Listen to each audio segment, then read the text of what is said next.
Vamos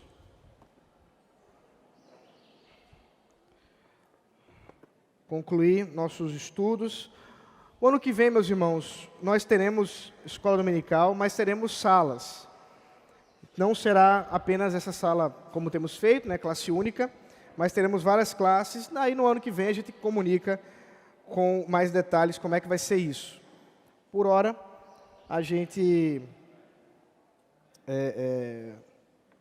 está organizando todo esse processo.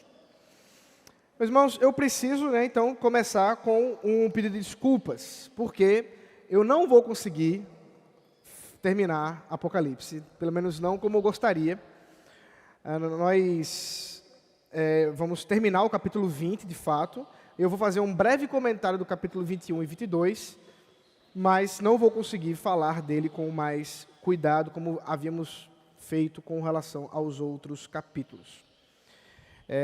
Como na semana que vem eu não estarei aqui em Recife, eu viajo para o Espírito Santo para pregar numa igreja, lá em Linhares, então não poderei estar, e no outro já é 26 de dezembro, não faz sentido a gente ter escola, né, considerando as programações. Então, meus irmãos, nós vamos caminhar no capítulo 20, de forma mais específica, que é um dos capítulos mais discutidos, mais polêmicos, ainda que eu não pretendo entrar na polêmica, até por uma questão realmente para tentar dar conta do capítulo por inteiro, nós vamos caminhar realmente com a interpretação do texto por ele mesmo, né, sem entrar muito nas discussões que existem, são muitas, com respeito ao capítulo 20. O capítulo 20 é conhecido como o capítulo do milênio, porque é o único texto das Sagradas Escrituras que fala realmente desse milênio. E os irmãos sabem que, apesar de ser o único capítulo, a igreja evangélica ela vive numa espécie de expectativa pelo milênio, né? São muitas pessoas que dizem, mas logo, logo vai chegar o milênio está chegando.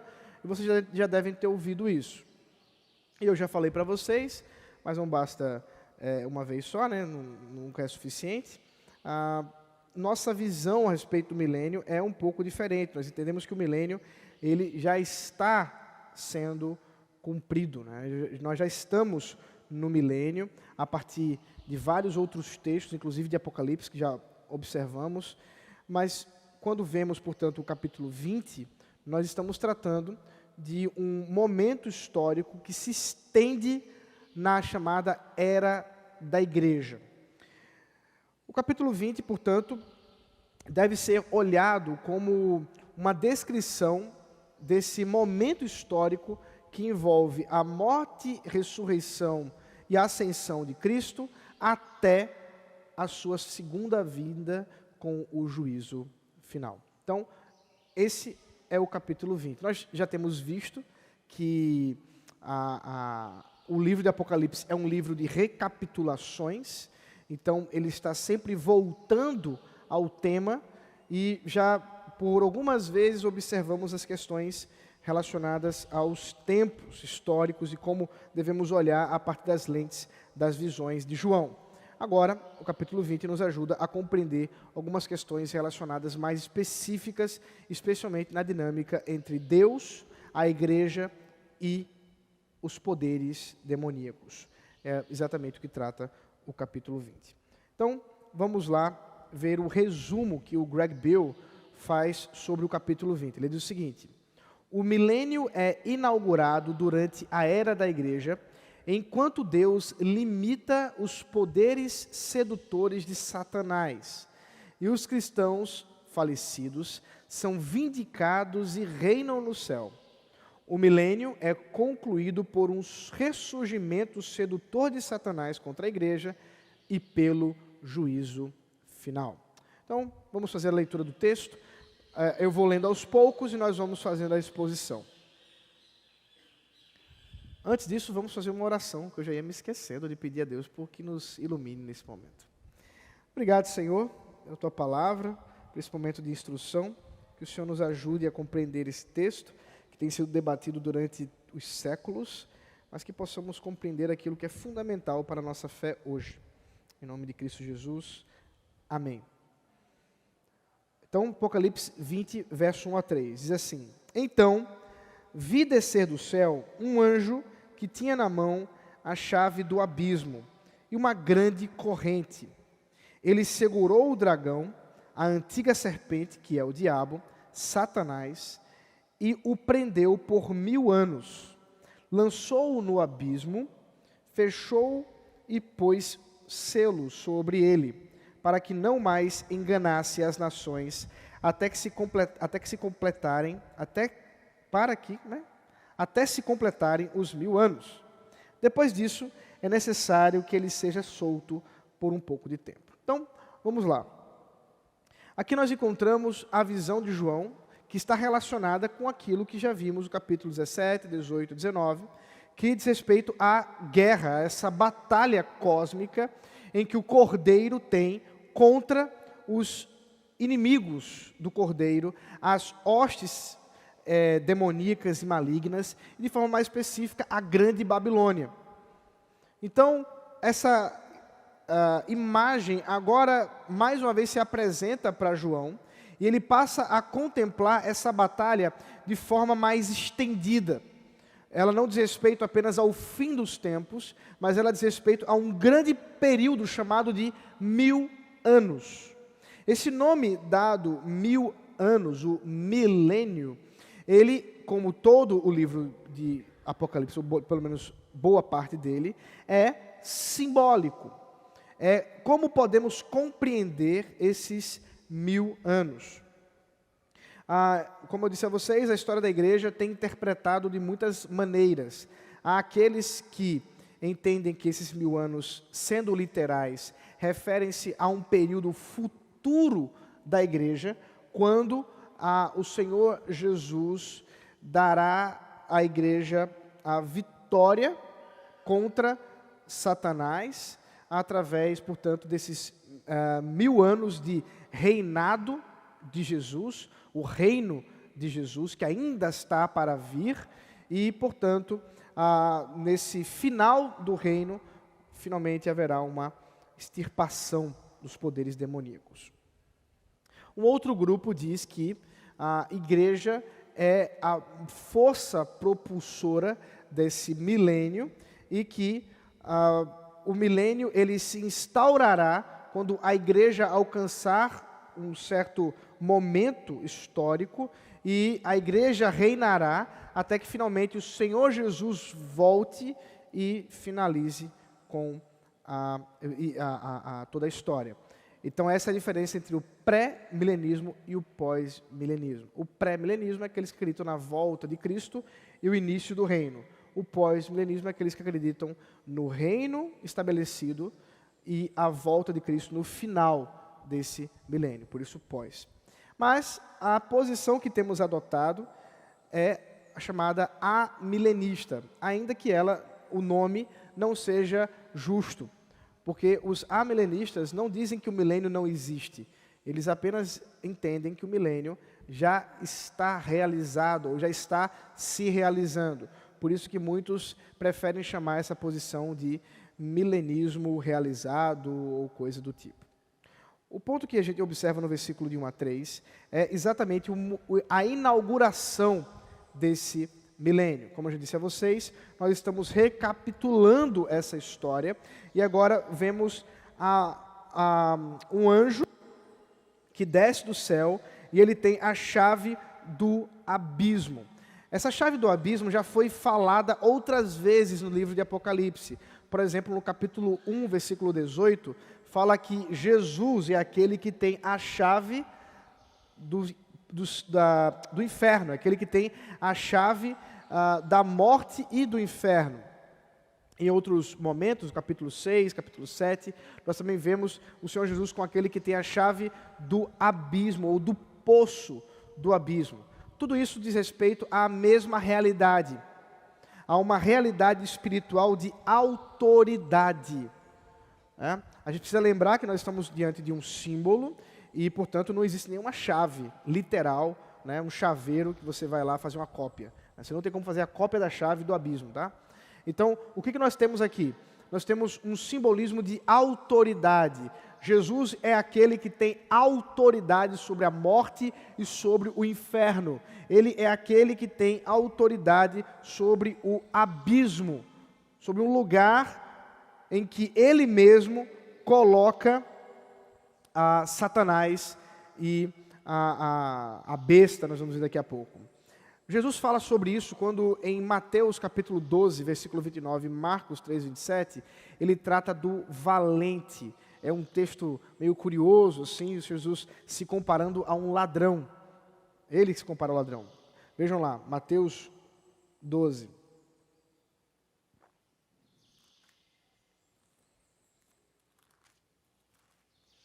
Versículo 29.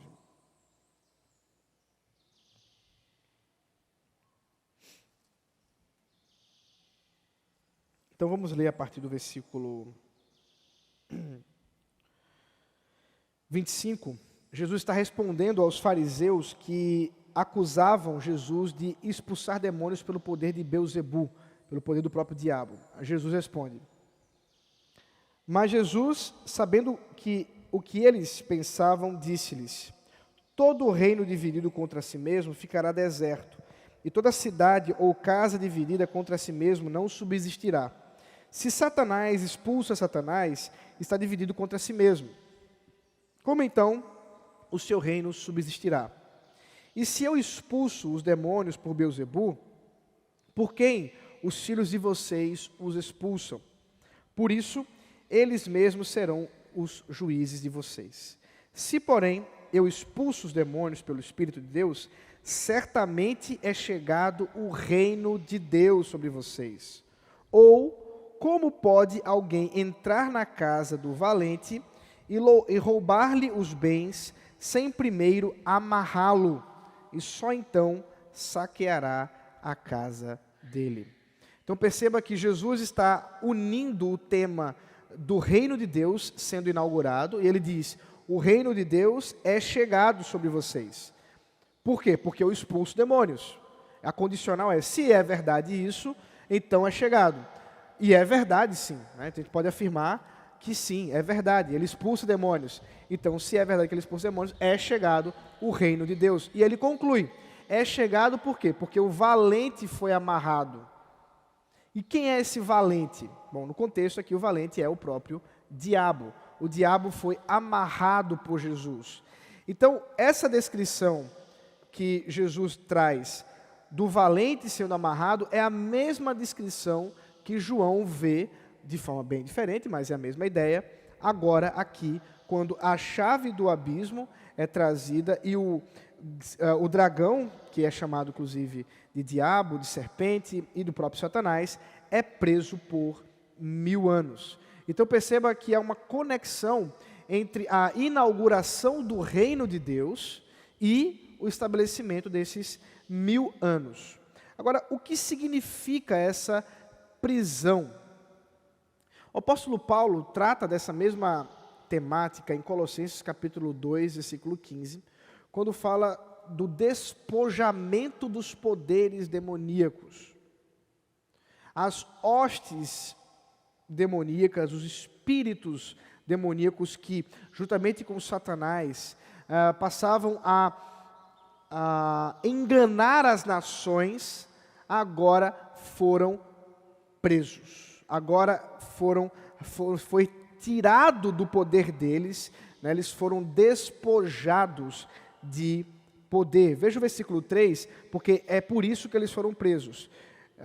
O anjo, né, o João fala que o anjo fez isso para que não mais enganasse as nações. Então, isso é importante para a gente entender o objetivo dessa prisão. Satanás foi preso para que não engane as nações. Em outras palavras, o Senhor Jesus, ao inaugurar o reino, especialmente através da sua morte e ressurreição, ele restringe a atuação do diabo contra as nações da terra. Qual é a prova que a gente tem que foi exatamente isso que aconteceu? Nós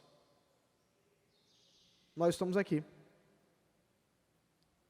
Nós somos a evidência que o diabo foi preso. Por quê? Porque no período do Antigo Testamento, nós tínhamos a atuação de Israel como nação, como povo de Deus, como a igreja de Deus. No entanto, o ímpeto evangelístico não era nem 1/10 daquilo que vai acontecer após Pentecostes. É exatamente quando o Senhor Jesus empodera a igreja, e a igreja passa a evangelizar e proclamar o reino de Deus a todas as nações, que nós temos exatamente o cumprimento dessa ilustração, desse símbolo, desse sinal, dessa imagem. O diabo não tem mais o poder que detinha no passado contra as nações. Pelo contrário, exatamente porque ele foi despojado do poder, nós temos os nossos olhos abertos, e quando evangelizamos e quando proclamamos o reino de Deus, e quando anunciamos a verdade de Deus, o Espírito Santo age com poder e ele transforma corações, porque o valente foi preso. O valente está preso. Essa é a ideia. O milênio, portanto, representa esse período completo da era da igreja, da era da vitória da igreja, em que a igreja passa com a vitória, com o poder, pelo poder do Evangelho, a reinar com Cristo e a crescer, manifestando a glória do Senhor. Então, o que o milênio representa e deve para nós significar é, de fato, a convicção e o nosso chamado evangelístico. Ao sabermos que o diabo não tem mais esse poder como detinha no passado, ele agora, tendo sido derrotado, ele só não foi completamente vencido, isso vai acontecer daqui a pouco, mas ele já foi derrotado para que o Senhor seja glorificado, inclusive através da proclamação das boas novas a todas as nações. O texto continua, versículo 4 ao 6 diz: Vi também tronos, e nestes sentaram aqueles aos quais foi dada a autoridade para julgar. Vi ainda as almas dos que foram decapitados por terem dado o testemunho de Jesus e proclamado a palavra de Deus. Estes são os que não adoraram a besta, nem a sua imagem, e não receberam a sua marca na testa e na mão, e viveram e reinaram com Cristo durante 1000 anos. Os restantes, os mortos, não reviveram até que se completassem os 1000 anos. Esta é a primeira ressurreição. Bem-aventurado e santo é aquele que tem parte na primeira ressurreição. Sobre esses, a segunda morte não tem poder. Pelo contrário, serão sacerdotes de Deus e de Cristo e reinarão com ele os 1000 anos. Então já vimos o propósito do milênio, isso eu já falei, então eu vou pular aqui para essa autoridade das hostes celestiais em julgar. É isso que a gente vê no versículo 4. Vi também que estavam sentados aqueles que foi dada a autoridade para julgar. Nós já temos visto isso, que quando o Senhor Jesus, ele abre os selos, derrama os cálices, as trombetas são tocadas, todas aquelas recapitulações que já vimos durante todo o livro de Apocalipse, são ações angelicais, são ordens que o próprio Senhor Jesus dá aos anjos para que executem juízo contra os inimigos de Deus, contra aqueles que se levantam contra a igreja, e através desses anjos nós temos a atuação no mundo, de muitas e muitas ordens, com guerras, com fome, com a pobreza, tudo isso como um juízo da parte de Deus, da parte de Cristo, contra os ímpios, contra aqueles que em rebeldia se levantam contra o Senhor e a sua igreja. E por isso, essa autoridade angelical, desses ministros de Deus, que são enviados pelo próprio Deus para executar essa sua tarefa, eles têm poder para julgar, eles têm autoridade para julgar, e é o que eles estão fazendo durante esses 1000 anos. Então é aquilo que eu também, vejo que eu estou recapitulando muita coisa, mas porque é repetitivo mesmo. nós vemos aqui exatamente a ideia dos juízos temporários de Cristo até finalmente o juízo final. Então são vários juízos que vão acontecendo contra as nações desse mundo e que o Senhor Jesus Cristo vai mostrando o seu poder e a sua glória até que finalmente Ele venha com sua majestade e demonstre todo o seu poder em julgar todos os vivos e mortos. Nós vamos ver isso daqui a pouco, pequenos e grandes. Então, essa visão de João envolve os anjos, mas também envolve os crentes. Veja o versículo 4 ainda. Vi ainda as almas dos que foram decapitados por terem dado testemunho de Jesus e proclamado a palavra de Deus. Nós temos aqui os mártires que também reinam com Cristo. Aqui algumas questões importantes para a gente pensar. Primeiro, ele fala de uma primeira ressurreição. Essa ressurreição, ela é espiritual, porque a ressurreição do corpo, que inclusive recitamos aqui com o credo, ela vai acontecer na segunda vinda. Já vimos isso várias vezes no livro do Apocalipse, e ela é vista também agora no capítulo 21, que nós não vamos ver, mas vocês entendam que é isso que acontece, a ressurreição dos mortos. Mas essa ressurreição que ele fala é a vida espiritual que é continuada mesmo após a morte daqueles que morreram em Cristo. Aqueles que morrem em Cristo estarão com Cristo espiritualmente, aguardando a segunda vinda. E veja que a visão de João é que esses irmãos estão muito conscientes do que está acontecendo. Eles estão ali, inclusive, relacionando-se com Cristo. Eles, de uma certa forma, clamam, nós já vimos isso em outro momento, clamam para que o juízo de Deus se instaure, e eles são considerados como bem-aventurados. Meus irmãos, num período de perseguição tão terrível quanto o que estava acontecendo nessa época em que João escreve a carta às igrejas da Ásia, dizer que a morte é um momento em que nós vamos estar com Cristo, nos encontrar com Cristo e reinar com Cristo, é um consolo muito grande. Lembra que o livro de Apocalipse é o livro da esperança, do encorajamento. João está encorajando esses irmãos ao pensar que as situações são terríveis, muitos estão sendo decapitados no nome de Jesus, pelo nome de Jesus, muitos foram levados às feras, onde foram comidos vivos. Isso é terrível, meus irmãos. Mas esses que morrem não são vencidos pela morte. A segunda morte, que é a morte final, a morte do inferno, não tem poder sobre eles. Eles morreram apenas para que possam aguardar a ressurreição final. Mas esses já estão com Cristo. Ainda que aqueles que não morrem com Cristo não estão. Veja que há uma separação realmente entre as pessoas. Veja o versículo 5. Os restantes dos mortos não reviveram. Isso não significa que eles estão em uma espécie de torpor ou de sono.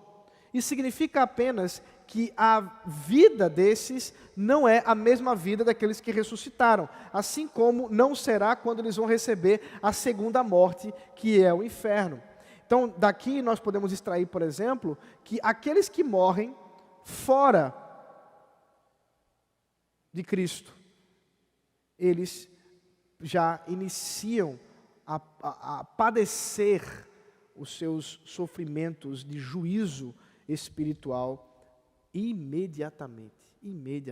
É terrível, é um quadro terrível. Mas aqueles que, fiéis ao Senhor, permanecerem, mesmo que decapitados, mesmo que aparentemente perdendo as batalhas, eles reinam com Cristo durante todo esse tempo em que Ele aguarda pela sua vinda. Aqui a esperança, a encorajamento para que nós possamos nos manter firmes em Cristo, estarmos conscientes dessa vitória. Ainda uma última coisa antes de a gente passar para o resto do texto.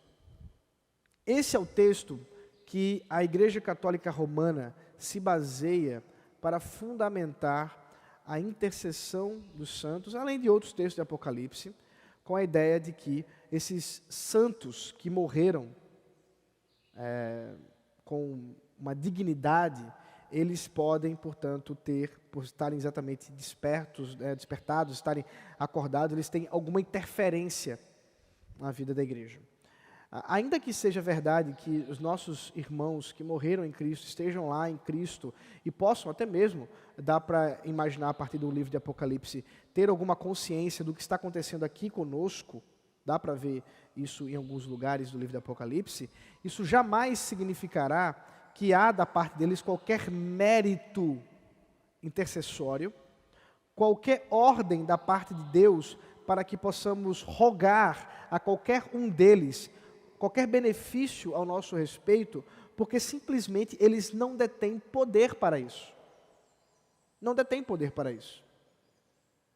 Nós cremos na comunhão dos santos, mas de modo algum essa comunhão deve ser tratada como se aqueles que estão lá tenham comunhão conosco a ponto de terem algum tipo de poder a Cristo em relação a nós. Isso simplesmente não é verdade, isso é misticismo, isso é um esoterismo que tomou o cristianismo a partir das doutrinas da Igreja Católica Romana e que a gente precisa extirpar. E às vezes, nós que não somos católicos, usamos algum tipo de esoterismo nesse sentido, quando a gente eu já vi crentes fazerem isso, não, morreu, né, fulaninho e tal, mas eu tenho, nas minhas orações eu penso nele, ainda me entristeço, e quando eu oro eu penso nele, e sei que ele está olhando para mim, sei que é uma tentativa de fazer um catolicismo gospel, né, um catolicismo romano evangélico. Isso simplesmente é um absurdo, meus irmãos. Absurdo, meus irmãos. Aqueles que morreram em Cristo, estão com Cristo, e ainda que eles possam ter, como eu disse, qualquer conhecimento a nosso respeito, isso não é benefício algum para nós. Benefício temos porque Cristo intercede por nós. Cristo é o intercessor perfeito, é o sacerdote perfeito. É Ele. Por isso mesmo que o texto fale, aí veja o versículo 6, bem-aventurado e santo é aquele que tem parte na primeira ressurreição. Está falando desses mártires. Sobre esses, a segunda morte não tem poder, pelo contrário, serão sacerdotes de Deus e de Cristo e reinarão com Ele os 1000 anos.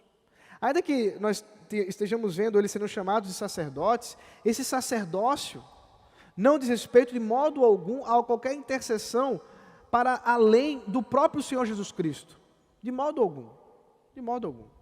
Nós temos um único e suficiente intercessor, sacerdote perfeito, Jesus Cristo. O texto de Hebreus deixa isso muito claro. De modo que o sacerdócio desses irmãos é o sacerdócio de entregar a sua vida a Cristo, enquanto sendo martirizados, entregando-se a Ele de forma maravilhosa, para que possam reinar por esses 1000 anos. Assim, meus irmãos, tome cuidado, né, com o misticismo que muitas vezes nos rodeia, para que a gente possa, não possa, né, cair, né, não caia em nenhum tipo dessas tentações místicas que surgem por aí, inclusive do catolicismo romano. Simplesmente isso não é o caso, não é verdade. Vamos lá. Versículos 7 ao 10. Quando, porém, se completarem os 1000 anos, Satanás será solto da sua prisão e sairá para enganar as nações que estão nos 4 cantos da terra, Gog e Magog, a fim de reuni-las para a batalha. O número dessas é como a areia do mar. Marcharam, então, pela superfície da terra e cercaram o acampamento dos santos e a cidade amada.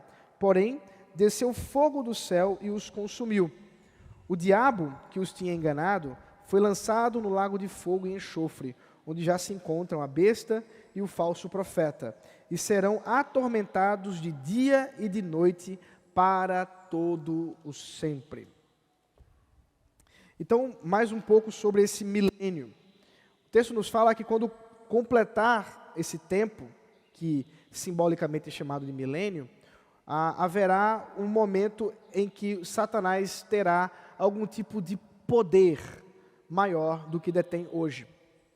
É por isso que nós costumamos crer dentro da doutrina evangélica, e aí isso é quase compartilhado por todas as vertentes escatológicas, que no final dos tempos haverá uma espécie de aumento de perseguição, haverá uma espécie de maior sofrimento da igreja, e por isso nós deveríamos estar atentos.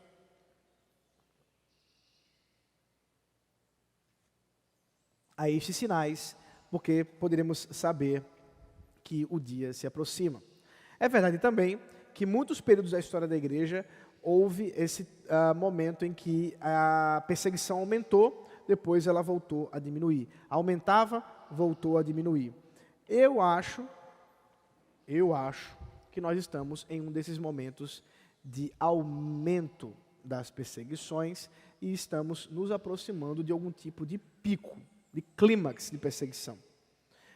Nós temos visto o quanto que a igreja, né, a doutrina cristã, ela tem sido levada em zombaria, ela tem sido colocada como não só uma coisa retrógrada, mas uma coisa que deve ser extirpada, que deve ser destruída, que deve ser impedida, né? Então, talvez um dos exemplos, apesar de algumas questões que eu tenho relacionadas a algumas coisas que foram ditas pelo ministro, né? Não sei nem se ele foi empossado ainda, né? Vai ser empossado. O ministro André Mendonça. É bem verdade também que a grande oposição que se fez contra ele é simplesmente porque ele é cristão. Porque ele professa a sua fé cristã de forma mais explícita. E dentro da estrutura de mundo que nós vivemos, nós não podemos explicitar a nossa fé cristã. As outras manifestações religiosas podem ser explicitadas, sem que haja qualquer tipo de sanção. Mas a fé cristã, ela é muitas e muitas vezes ridicularizada e realmente impedida. Exemplo, você pode ver que é louvável a uma Câmara de Deputados, uma Casa de Vereadores, fazer uma espécie de culto afro. É louvável, é cultural, é bonito, é brasileiro. Mas se eles fizerem um culto cristão, isso vai gerar uma série de críticas. Inclusive, se eu não estou enganado, acho que teve uma recente discussão sobre isso na Câmara dos Vereadores de Recife, tratando sobre essa questão da possibilidade de cultos naquele local, né? Então, isso é uma discussão que eu não vou me deter agora, mas o ponto que a gente deve destacar é que a fé cristã é tratada de forma diferente. Ela é tratada de forma distinta. Não dá para a gente dizer que é apenas uma questão assim, e era o que era dito na sabatina com o ministro, você tem sua fé, eu tenho a minha, cada um deixa ela em casa, e a gente aqui trata mediante a lei. Mas isso não é possível, porque assim como nós não deixamos de usar os nossos olhos para enxergar o mundo que vivemos, nós usamos a nossa fé para manifestar as nossas ideias, especialmente ideias de ordem ética, de ordem moral, como é o caso de leis.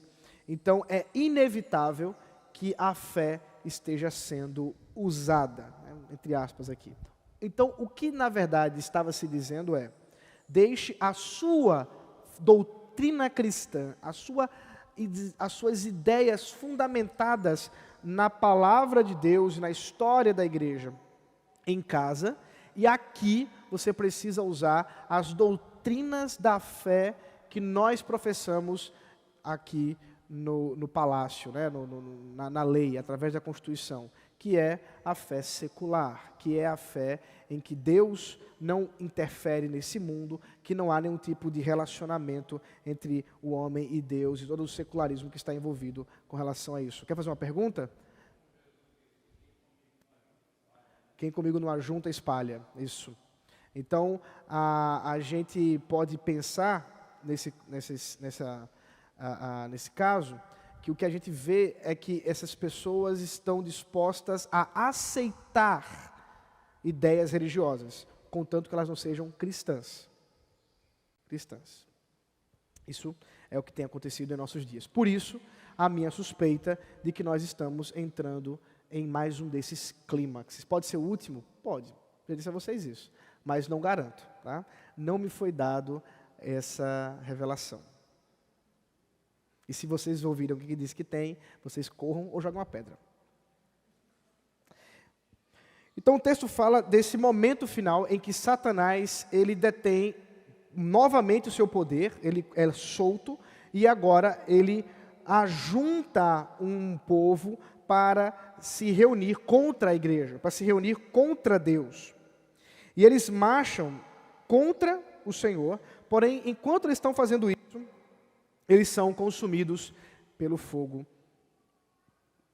Eles são consumidos pelo próprio juízo de Deus. Aqui o que nós vemos é a proteção do Senhor.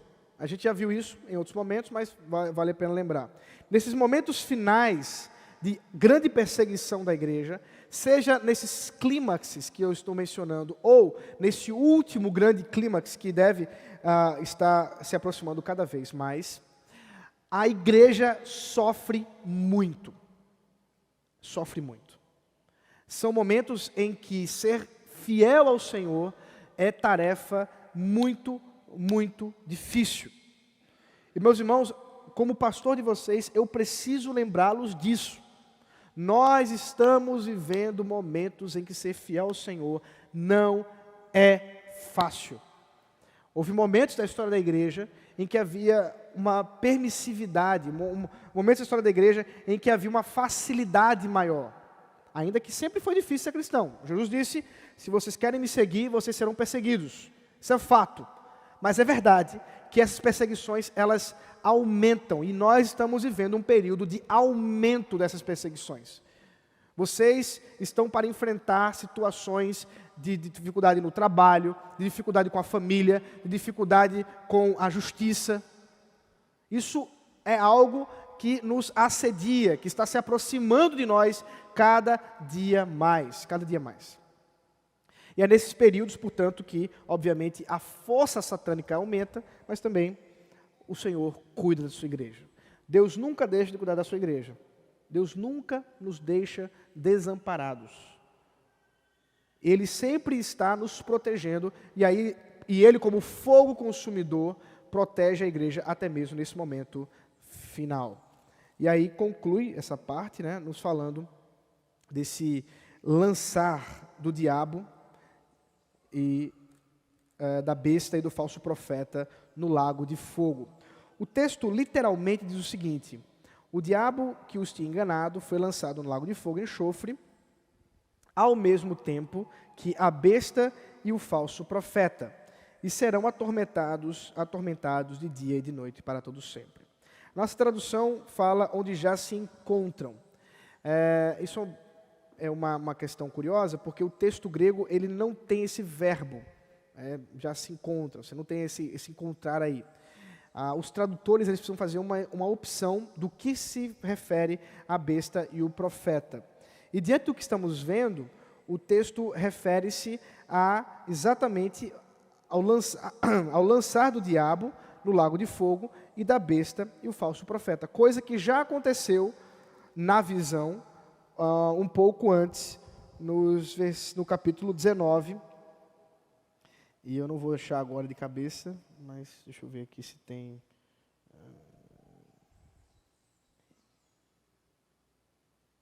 Deixa eu ver se eu acho aqui, para ler para vocês.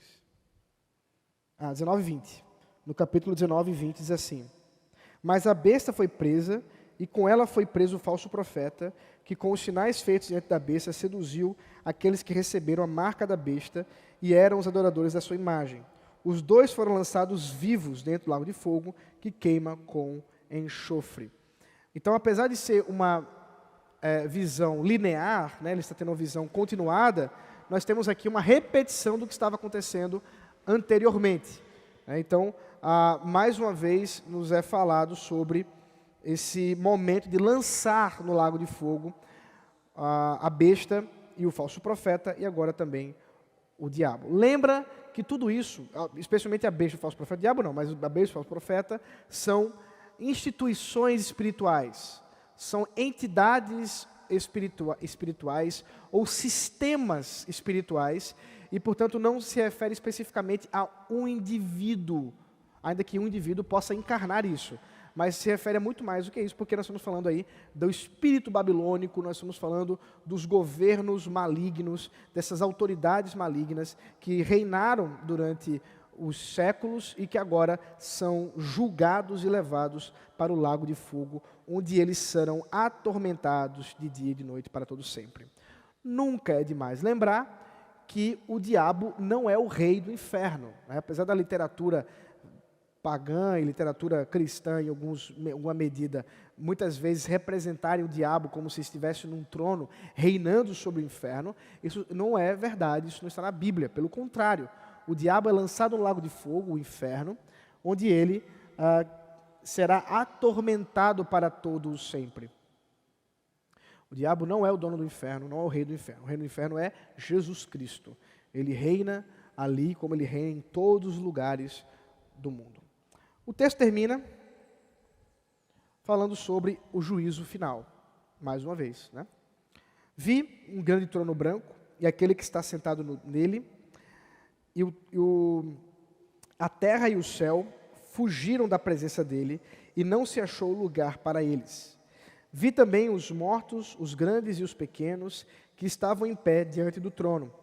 Então foram abertos livros. Ainda outro livro, o livro da vida. O livro da vida foi aberto. E os mortos foram julgados segundo as suas obras, conforme o que estava escrito nos livros. O mar entregou os mortos que nele estavam, a morte e o inferno entregaram os mortos que neles havia, e foram julgados um por um, segundo as suas obras. Então a morte e o inferno foram lançados no lago de fogo. Esta é a segunda morte, o lago de fogo.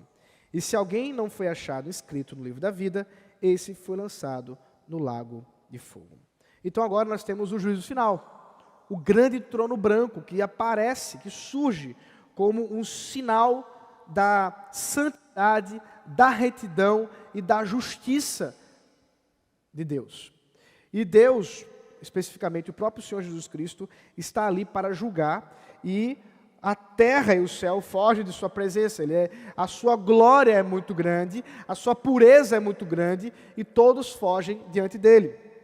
Ao mesmo tempo, nós somos lembrados que todos, grandes e pequenos, estão diante desse trono. Na verdade, todos nós vivemos diante do trono de Deus. Todos nós já estamos diante desse trono, onde Ele há de julgar e está julgando o mundo. Esse trono branco de justiça, de retidão, de santidade, onde todos nós estamos diante dele, grandes e pequenos, com uma diferença, uma clara diferença. Aqueles que estão diante do trono por meio de Cristo, estão cobertos pelo sangue do Cordeiro, de onde o justo juiz contempla a justiça de Cristo e não a nossa injustiça, e por isso nosso julgamento é favorável a nós. Somos chamados de inocentes e justos por causa de Cristo. Ao mesmo tempo, aqueles que não têm o sangue de Cristo cobertos, né, como aconteceu quando Deus ordenou a Moisés que colocasse o sangue nos umbrais das portas, porque o espírito de morte iria passar. Esses que não têm a Cristo, eles recebem o justo juízo de Deus, e são todos. Aqui uma outra ilustração, os livros. Por que tantos livros? Porque Deus é um Deus que conhece todas as coisas, todas as coisas, todas as coisas. É muito comum entre certos grupos de criminosos, né? É muito comum isso, eu já vi várias vezes aquelas tatuagens, né? Só Deus pode me julgar, só Deus pode me julgar. E às vezes as pessoas reproduzem isso corriqueiramente por aí também. Ó, não vem me julgar não, porque só Deus pode me julgar. Isso não te assusta? Né? Isso deveria nos assustar. Se é Deus quem vai nos julgar, isso deveria nos assustar muito. Porque se não estamos em Cristo, o juízo não será outro. Não será outro, senão um desfavorável, onde seremos lançados no inferno. Aqui a palavra inferno, ela surge com um significado diferente do lago de fogo. Então a gente precisa mostrar a diferença de uma coisa e da outra. O mar entregou os seus mortos, a morte e o inferno entregaram os seus mortos. O que significa isso? Nós já vimos o mar como um lugar onde é a presença dos ímpios, é um lugar onde surge das nações ímpias e malignas. Então, o que parece nesse simbolismo é que o mar aqui entregando os seus mortos respeito àqueles que não morreram em Cristo. O mar está entregando aqueles que morreram em rebeldia ao Senhor. A morte e o inferno, por outro lado, parecem introduzir a ideia dos demônios, dos espíritos malignos, das hostes malignas, que estão aqui representadas com esses dois termos, a morte e o inferno. Há várias palavras gregas para falar do inferno, eu não vou me deter nesses detalhes, mas o ponto é que o inferno aqui não é o mesmo inferno que eu falei sobre a respeito, que é o destino final, o lago de fogo. Quando nós falamos de inferno, destino final, nós estamos falando desse momento último em que Deus enviará o diabo e seus anjos, a besta, o falso profeta e os ímpios para esse lago de fogo eterno, esse lugar de punição eterna, o inferno eterno. Esse é o inferno como nós geralmente entendemos. No entanto, a Bíblia usa a palavra inferno para outras coisas, como sepultura, né, como apenas a questão da morte, e também para falar de um lugar espiritual maligno. Por exemplo, o Senhor Jesus, quando diz que as portas do inferno não prevalecem contra a igreja, parece estar sendo um tanto quanto ambíguo. Os comentaristas eles debatem sobre o significado dessas portas do inferno, porque havia entre os judeus um dito sobre os samaritanos, onde a região que unia as duas partes era chamada de portas do inferno. Ali é o lugar do lixão, ali é o lugar do inferno, ali é o lugar onde você entra para a proximidade dos samaritanos. Ou o Senhor Jesus pode estar realmente se referindo às entidades demoníacas e malignas. Ou aos dois. Eu gosto da ideia que ele está sendo ambíguo propositadamente. Ele está falando das duas coisas. Da realidade espiritual maligna, o inferno enquanto poderes demoníacos, como também da realidade dos impedimentos geográficos da igreja. É a ideia de que as portas de Samaria e as portas de qualquer outro lugar não podem conter a igreja, porque a igreja vai passar e vai, portanto, proclamar as verdades de Deus para qualquer lugar. Então, seja qual for a ideia, o ponto é que a gente precisa considerar que inferno tem outros significados. Nesse caso aqui, parece nos falar dessas entidades, né? Parece nos falar talvez de forças espirituais além dos homens. O ponto que precisamos entender é que, seja o que significar exatamente o mar, a morte e o inferno, é o resumo de toda a humanidade diante do trono. E todos os sistemas malignos e todos os espíritos, tudo diante de Deus, para que sejam lançados no lago de fogo. Se alguém não é achado no livro da vida, quer dizer, no livro da vida do Cordeiro que foi morto desde a fundação do mundo, Portanto, no livro da vida, que é escrito com o sangue do Cordeiro, esse é lançado no lago de fogo. Meus irmãos, é claro que é sempre muito difícil falar sobre o inferno, falar sobre essa segunda morte, porque ela é algo terrível, é algo assustador, mas é algo real. E por ser real, a gente precisa falar. É realidade. Pessoas estão indo para o inferno hoje. Nossa missão? Anunciar a palavra de Deus. Nossa missão? Clamar que o reino de Deus alcance esses corações. Não é nossa missão convertê-los, essa é do Espírito Santo. Mas o fato é que haverá um dia em que essas pessoas serão lançadas no lago de fogo, onde serão atormentados dia e noite para todo sempre. Por que esse lago de fogo ele é eterno? Porque a justiça de Deus não pode ser cumprida, suprida, satisfeita simplesmente com a morte. Não pode. Se fosse verdade, as pessoas eram salvas. Morria e era salvo. Mas não é. Não é suficiente a morte. É necessário que a justiça de Deus seja plenamente satisfeita eternamente. Isso é terrível. Graças a Deus que a história não termina assim. Como eu disse a vocês, eu não tenho condições de terminar, já estamos aí, 11h40, de terminar o capítulo 21 e 22.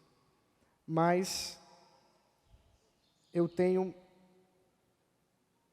condição de, pelo menos, resumir para vocês os capítulos 21 e 22, que falam da nova criação e a igreja aperfeiçoada na glória.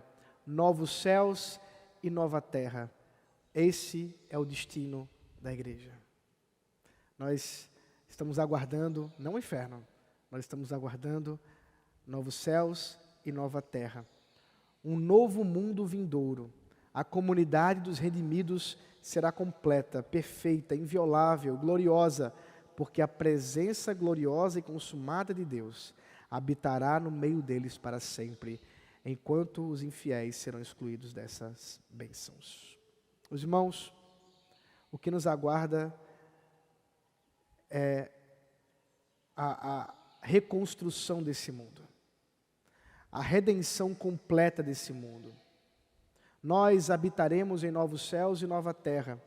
Não seremos anjinhos, mas com nossos corpos ressuscitados, habitaremos nas habitações que o Senhor mesmo tem reservado para o seu povo, na cidade santa. É uma cidade. E se é uma cidade, ela detém estruturas de cidade.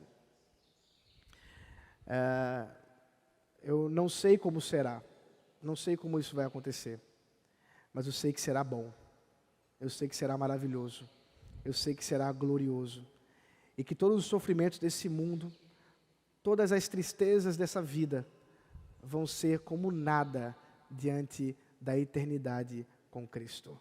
O tempo de nós nos colocarmos diante do Senhor, nos arrependermos dos nossos caminhos e amarmos a Cristo acima de todas as coisas, abraçarmos o Evangelho, é hoje e é agora, para que possamos gozar dessas bênçãos espirituais. Eu vou orar e vou tentar responder algumas perguntas. Tem umas enormes aqui que foram mandadas para mim. Eu não sei se também temos perguntas aqui no nosso plenário. Obrigado, Senhor, por esse tempo de estudo, por todo esse ano que estivemos estudando Apocalipse, por esse livro maravilhoso, com tantos mistérios, mas também com tantas verdades espirituais, verdades de esperança e encorajamento para nós. Que o nosso coração esteja firme em Ti, Senhor. Que nós possamos, ó Deus, guardar a nossa vida nas verdades santas reveladas na Tua palavra. Que o Senhor glorifique o Teu nome com esta igreja. E que adquirir conhecimento não seja o nosso propósito simplesmente, mas conhecer a Tua palavra para viver segundo a Tua vontade. Em nome de Cristo Jesus. Amém. Amém. Nós temos alguma pergunta aqui, se os irmãos quiserem. Temos.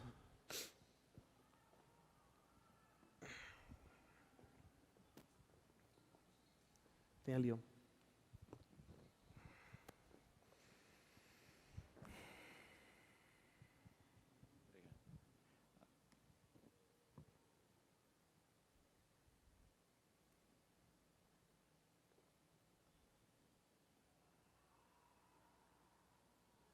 Alô. Tá saindo. Alô. Tá ouvindo? Eu tô. Agora não Ok. sei se está aberto para. Obrigado. Então, só explicando melhor o versículo 5, que fala sobre a primeira ressurreição e a segunda. A primeira ressurreição, então, é espiritual. Seria aqueles que morrerem em Cristo no milênio. A segunda ressurreição seria, então, quando Cristo voltar e nós estaremos para sempre com Ele. Seria a ressurreição também do corpo, o corpo espiritual. É isso mesmo? Exatamente isso. Ok, Exatamente. obrigado. Explicou melhor que eu. Obrigado. Esse é o resumo da ideia. Mais alguma pergunta aqui dos irmãos? Eu tenho algumas aqui. Se os salvos vão reinar 1000 anos com Deus no céu, e já estamos no milênio, por que não estamos lá? Veja, não são os salvos que vão reinar, são aqueles que foram mortos, que estão reinando já. Nós já reinamos, nós já somos co-herdeiros desse reino, já estamos pertencendo a ele. Agora, é claro, aqueles que já estão na primeira ressurreição, eles já estão gozando de alegrias maiores do que nós nessa vida. E por isso, eles estão, vamos dizer assim, reinando melhor que nós. Mas a igreja já reina, nós já somos reis desse mundo, inclusive julgaremos ele, como o apóstolo Paulo menciona. Então, é claro que há diferenças entre nós que estamos aqui e os nossos irmãos que já venceram a morte e estão com Cristo. Prefiro interpretar os 1000 anos como algo que ainda irá acontecer. Não sinto que o Satanás esteja acorrentado, pois muitas coisas más estão acontecendo, mas ainda não chegaram os sinais mais evidentes. Verdade que o clímax da rejeição à igreja já é visível. Na sua opinião, esse milênio já aconteceu? Favor, voltar o vídeo, aí lá do começo, e assistir toda a transmissão de novo, que é o que eu tentei demonstrar até agora, que esse milênio já está acontecendo. Talvez voltar lá para os nossos primeiros estudos, quando eu falei sobre as visões interpretativas e por que nós cremos. É porque eu não quero ser repetitivo, né? Então já está lá, está na transmissão, os irmãos podem assistir. Mas a Bíblia é muito clara para nos mostrar que, de fato, o reino de Deus já foi estabelecido. Jesus disse isso, acabamos de ler, Mateus capítulo 12, e, portanto, eu prefiro ficar com Jesus. E ele disse que o reino já está estabelecido, então ele já está reinando, e com ele, nós também, tá bom? Então, mais detalhes, aí vale a pena vê-lo o comecinho, porque, de fato, a questão envolve muito mais do que simplesmente a gente sentir que as coisas estão más, né? Sim, elas estão acontecendo, existem coisas más acontecendo, mas isso não significa que estão acontecendo de tal ordem como se o diabo pudesse reinar em nosso tempo, não pelo menos no sentido que o Senhor Jesus reina. Só para lembrar, isso é um símbolo. O diabo estar preso não é literal. O que significa é que ele teve os seus poderes diminuídos para que a igreja possa vencer. Se isso não fosse verdade, a igreja não venceria. Nós não estaríamos anunciando e proclamando o Evangelho e não estaríamos aqui convertidos pelo poder do Senhor. Quer um comentário? É só dizer que Jesus, quando nos mandou a grande comissão, ele disse: toda autoridade me foi dada no céu e na terra. Isso, exatamente. Mateus 28, Jesus fala que toda autoridade me foi dada nos céus e na terra. Toda autoridade. Perfeito. Exatamente porque ele reina, nós podemos fazer aquilo que ele ordenou, que é fazer discípulos. Lembra lá no texto de Mateus. primeiro, parabenizar pelo estudo maravilhoso. Deus continue lhe abençoando, porque o pastor tem sido uma bênção na minha vida. Obrigado, meu irmão, minha irmã. Deus abençoe também. Segue o meu questionamento sobre a explicação sobre a consciência dos mortos em Cristo. Podemos concluir que eles não intercedem por nós e não sofrem com essa ciência sobre a nossa vida, porque sabem que Cristo tem o controle e o que é melhor irá nos acontecer? Sim, podemos dizer isso, sim. Porque sempre escutei que eles não teriam lembrança de quem ficou na terra e não sabiam o que estava acontecendo para não sofrerem. Algumas pessoas dizem isso mesmo, mas isso não tem base bíblica, né? É uma base sentimental, do tipo assim, bom, se não tem sofrimento, não tem memória, porque se a gente lembrar, a gente sofre. Mas isso é uma hipótese, né? Uma hipótese interessante, mas que não tem base bíblica. Onde é que a Bíblia diz isso? A gente vai esquecer. Pelo contrário, a gente observa no livro do Apocalipse várias vezes os crentes clamando, os crentes falando, a gente percebe que há uma consciência. Inclusive, eles olhando para a terra, clamando, quanto tempo o Senhor vai demorar para vingar o nosso sangue, é o que é dito a respeito dos mortos que estão ali, e eles veem, portanto, a vingança. Se eles não pudessem ver, eles não adiantaria eles dizerem que não estavam vendo, não é? Então, são algumas conclusões que a gente precisa ter, claro, todas um tanto quanto hipotéticas, porque a Bíblia não é clara a respeito disso. Mas eu vou só, assim como tem essa hipótese, deixa eu dar a minha hipótese. Se não há memória, em outras palavras, nós tomamos um chazinho da amnésia quando morremos, que esperança ou que consolo há naqueles que já morreram ao nosso respeito? Não é? Que consolo há para mim saber que minha avó morreu no final do ano passado, morreu em Cristo. Ela está com Cristo e eu a verei de novo se eu não vou lembrar dela. Que consolo é esse? Por outro lado, o apóstolo Paulo, escrevendo aos Tessalonicenses, diz que a ressurreição dos mortos é motivo de consolo e encorajamento, porque nós haveremos de vê-los. Ora, se eu verei, eu lembrarei. Então, me parece que é mais certo que nós estaremos muito bem da memória. Quando disse que Satanás já foi vencido, quer dizer que ele só tem o poder que permitimos quando pecamos e nos afastamos do Espírito Santo? E se nos arrependermos e voltarmos, teremos poder para retirá-lo de nossas vidas através do poder de Cristo deu à igreja? Mas seria necessário pedir ajuda aos irmãos, porque sozinho fica mais difícil? É isso? Vou precisar arrumar muita coisa aqui, vamos lá. São 3 perguntas, né? Vamos lá. Primeiro, Satanás foi vencido pela obra da cruz de Cristo. A vitória de Cristo é na cruz. Nós cremos nisso. Um livro que eu gosto muito do título, e do livro também, é de um puritano chamado John Owen, que escreveu no século XVII, chama-se A Morte da Morte de Cristo. A morte da morte na morte de Cristo. Então a gente poderia dizer também a derrota de Satanás na morte de Cristo. Inclusive, guardadas as devidas proporções e os problemas, o filme do Mel Gibson, A Paixão de Cristo, não sei quantos lembram disso, ele mostra a derrota do diabo na cruz. Vocês lembram lá que tem aquele negócio meio estranho, meio andrógeno, careca assim e tal, e quando Cristo morre, quando ele fala, está consumado, o diabo dá um grito. Vocês lembram disso aí? Aquilo é um retrato melhor do que a música Diante do Trono, como o leão que ruge lá, então, está mais evangélico do que o Diante do Trono. Eu não podia deixar de falar isso. Por quê? Porque não há festa nenhuma no inferno com a morte de Jesus. Nenhuma.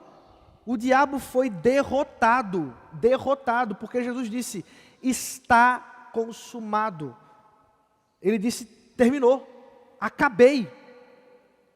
Não há nada mais terrível para o diabo do que saber que Jesus cumpriu o que ele vinha para fazer. Acabei. Acabou.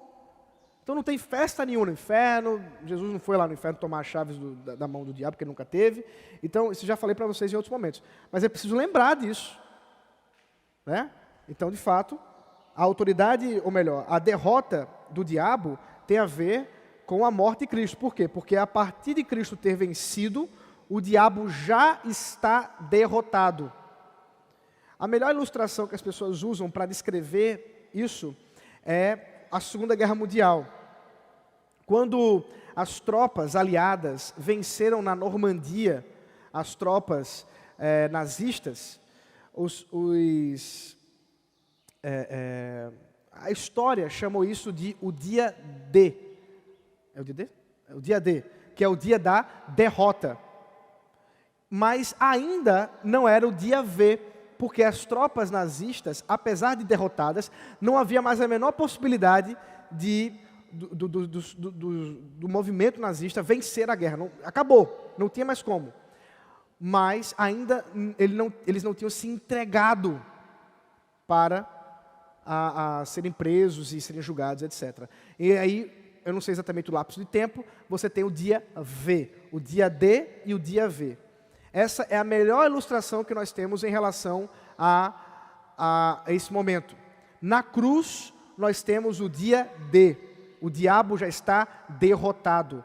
Na segunda vinda, nós temos o dia V, quando ele finalmente será lançado no lago de fogo. Bom? Então, veja, o diabo não tem autoridade sobre nós porque nós pecamos. Não é bem assim que acontece, porque aqueles que têm o Espírito Santo de Deus, eles, ainda que pequem, têm o Espírito Santo de Deus, né? Então, pelo Espírito Santo, nós somos chamados ao arrependimento, nos arrependemos e caminhamos a nossa vida cristã. Então, a gente precisa lembrar que o Espírito Santo de Deus, ele não vai embora. Ele não é um inquilino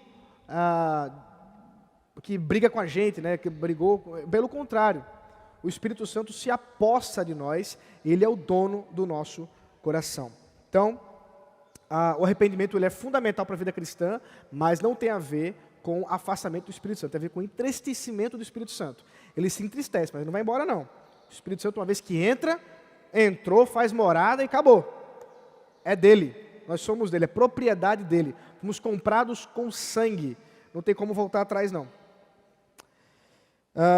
Mas seria necessário pedir ajuda aos irmãos, porque sozinho fica mais difícil? Pois é, isso já é uma outra questão, tem a ver com a vida comunitária da igreja, onde nós podemos contar uns com os outros para caminhar a fé cristã. O Espírito Santo nos constrange a viver em união, aquilo que eu preguei mais cedo, né? Então, é a gente contar uns com os outros para a vida cristã. Por fim, acredito que é a última pergunta, o que significa o pouco tempo em que Satanás será solto depois do milênio? 1000 anos que Satanás está preso. Significa que é menos do que 1000. Significa que o tempo que Satanás estará solto é um período encurtado. Em outros momentos de Apocalipse é chamado das 7 semanas, vezes as 3 semanas e meia. Então, Jesus falando a respeito disso, no seu sermão profético, escatológico, ele diz assim, que os tempos foram encurtados para que os eleitos, né, não se perdessem. O sofrimento era tão grande que foi encurtado. Então, é como se a gente podia dizer o seguinte, a completitude de 1000 anos preso e a completitude de 1000 anos solto, encurtada. Então, Satanás será solto por 1000 anos encurtados. Mas lembre que tudo é simbólico. Então, quanto tempo dura isso? Não sei. Drica estava fazendo uns cálculos outro dia aí. Deve ser falsa profetisa ela. Drica é minha esposa, para quem não sabe. Ela estava fazendo uns cálculos. Ela disse, amor, se já passou tanto tempo, não sei o que e tal, se a gente considerar, eu disse, está indo bem, minha irmã. Continue assim. A gente tem curiosidade, né? A gente quer saber. Mas, meus irmãos, esse desejo de saber é também uma coisa boa relacionando-se à realidade disso. Jesus está voltando. E isso a gente precisa ter em nosso coração. Tá bom, meus irmãos?